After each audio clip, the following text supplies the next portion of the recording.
ақ киімді денелі ақ сақалды. Ой, мама, жатты жатты. Сен ертең асында тұрасың ғой, сол кезде бір қайталап ал. Себебі асында тұрған кезде адамның миы свежий болады. Бір оқысаң сразу жаттап аласың. Давай айтып ал, миыңды артылмай. Ақ киімді денелі Аталарда болды.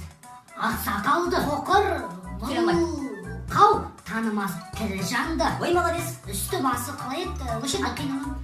Андай терезелерде ақыл суық болған кезде. Қырау, түсі суық, басқан жері сықырлап, Кел, давай, бір рет қайталап бол. мама мен ана жерінен қиналам, ана мұғалімді көрген кезде ұмытып қалып, ақ сақал деген жерін қалай жаттасам болады? Сен кабинетіңде интерактивный тақта бар. Ол ақ, иә? И төбесінде Абай Құнанбайдың суреті тұр. Қара, ақты көресің. Бұл Абай Құнанбайдың көрем ғой. Абай Құнанбайдың сағандар.